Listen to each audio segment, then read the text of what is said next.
and welcome to Studios on Doctrine. I am your host, Mike Auen, coming to you from my home recording studio and giving you around 600 seconds of biblically sound doctrine. Every Christian should be familiar with sin. Those words, those thoughts, and those deeds that violate the laws and commandments of God. But what about those things in life that we encounter that are not specifically defined in the Bible? Those things that are neither moral nor immoral. Those things that are neither righteous nor unrighteous. Those things that are neither good nor bad. Those things that are neither black nor white. Those things that are just there.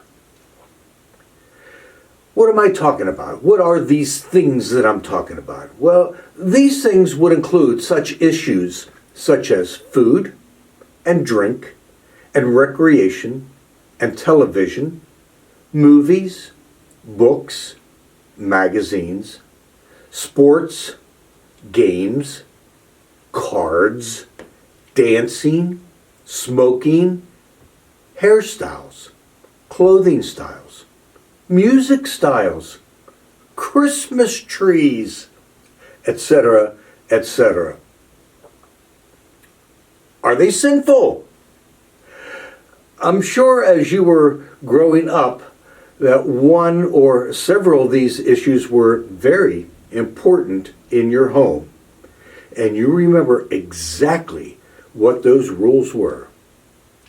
And if you attended a church that was considered fundamental, you probably remember what the church said about these issues too.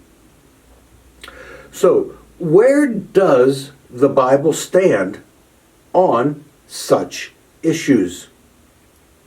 Well, welcome to my new series here on Studio Sound Doctrine, which I have titled Disputable Matters. In my English Standard Version Translation Bible, which I use all the time right here, the Apostle Paul says this in Romans chapter 14, verse number 1. As for the one who is weak in faith, welcome him, but not to quarrel over opinions. This may be one of the rare times I prefer the NIV, the New International Version translation, better for the terminology that is used in this verse. And the NIV says this: accept the one whose faith is weak, without quarreling over disputable matters. I like those words, disputable matters. Well, the Apostle Paul calls these issues disputable matters, and it's a rather appropriate name because people have been disputing these matters for centuries. There are two extremes to these disputable matters. In this corner, you have the legalist. They have the list. And their list consists of every imaginable situation, every imaginable activity, and every imaginable object. And each situation, activity, and object is defined and categorized as to its degree of offense. So when a situation arises, they just consult the list. There's no need to consult the Lord on these issues because they have the list. These people love law, judgment, and the Old Testament. But in the other corner, You have the libertarians. They do not have a list, nor do they even know that one exists. Their favorite hymn is "Calvary Covers It All," with all the emphasis on all. They would rather ask for forgiveness than for permission. For them, there is no need to consult the Lord on these issues because they have freedom in Christ and they do what they please.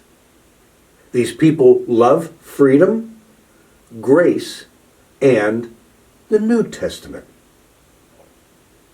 I believe the Apostle Paul hit the nail on the head when he called these issues disputable matters because these two extreme groups are disputing these issues all the time. The list people think the freedom people push the spiritual envelope way too often and abuse grace. In today's world, a list person would say to a freedom person something like this: "How dare you put up a Christmas tree? A Christmas tree is symbolic of a pagan holiday. Shame on you." On the other hand, the freedom person and these people think the list people push the guilty button way too often and abuse the law. In today's world, a freedom person would say to a list person, "Go ahead and go to the bar and get yourself a hamburger and a beer or 2 or 3 or 6. And go ahead and get drunk. It won't hurt you." They both think the other is a bad example for Christianity. Now, if you just did a self-examination of those two sides, you probably found yourself leaning more to one side than the other. Didn't you? So, which side is right? This side or this side? The law people or the freedom people? Well, the answer is neither. Let me share with you a personal example that happened to me several years ago. I was in my car with my friend Paul, and my friend Paul is a genuine Christian. He's a brother in Christ without a doubt. And this day when we were in my car had a CD player, and I popped a CD in that had some old 60s and 70s rock and roll music on it. And as we were heading to KFC, I could tell by the look on Paul's face that this music was offending him. Until we finally said, "Dude, how can you listen to this?" So, who was right? When it comes to disputable matters, we may find that every situation calls for a different answer. So I want to give you several questions that one should ask himself or herself and answer them when confronted with a disputable matter. Okay? But I'm going to save those 6 questions till next week's episode. Well, my friends, that's all for today. Disputable matters. Which side are you on? Well, come back next week as we continue this series, and don't forget to like and subscribe to this channel.